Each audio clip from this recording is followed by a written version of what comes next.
যে আমি আসলে এটা যখন সূত্রপাত হয় আপনার আরেকটা থেকে পরে তিনটার মধ্যে হয়। এটা শুরু হয় আপনার কুরিয়ার সার্ভিসের পাশে একটা স্কাই ভিউ একটা আপনার এয়ারলাইন্স ওখানে হয়।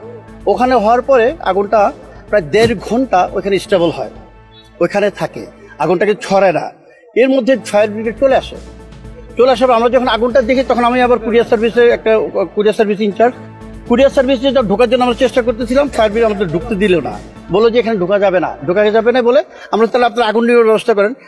উনি বলে যে আমরা পারমিশন পাচ্ছি না সিভিলিউশনের।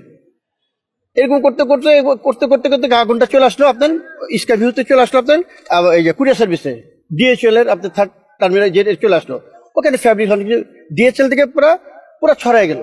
কুরিয়ার সার্ভিসে আগুন ধরা শেষে গিয়ে চলে আসলো আপনার ডিজিআর, যেটা ডেঞ্জারাস গুডস বিমানের 2 নম্বর ঘটনা। এইটুকু পর্যন্ত কিন্তু আসা প্রশ্নই ওঠে না। যদি আমরা ওইখানে ওটা ঠেকাই দিই, ওইখানে ঠেকানো হয় নাই, আগুনটা 1.5 ঘন্টা ওখানে ছিল। এরপর তাদের কোনো অ্যাক্টিভিটিস নাই বিতর্কিত।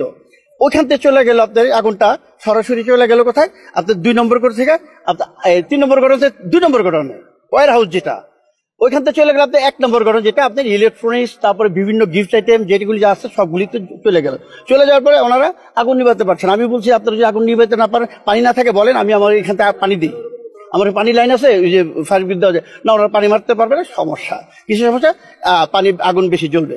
এভাবে জ্বলতেছে এখন পর্যন্ত জ্বলতেছে, কিন্তু এই কোনো প্রতিকার হয়নি।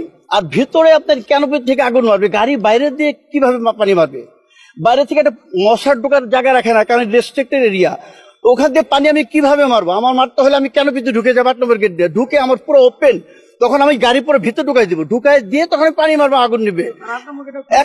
এখন আমরা যদি বাইরে থেকে ওয়াল দিয়ে বেষ্টনী দেওয়া, এখান থেকে আমরা ওখানে আগুন জ্বলতেছে দেখতেছি, এখান থেকে পানি মারলে তো কোনো লাভ হবে না।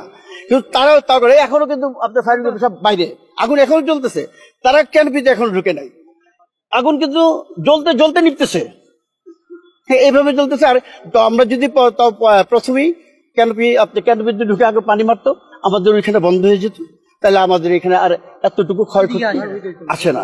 হ্যাঁ, সহজে। এর চেয়ে বড় 1913 সালে যেটা কুরিয়ার আগুন লেগে এর চেয়ে ভয়াবহ আগুন হয়েছিল, কিন্তু তখন আমি আপনাদের ছিলাম কুরিয়ার সার্ভিসে, আমরা আগুনটাকে এদিক থেকে প্রোটেক্ট দিচ্ছি যাতে এদিকে না আসে, যাতে কেমিক্যাল গোডাউন না আসে।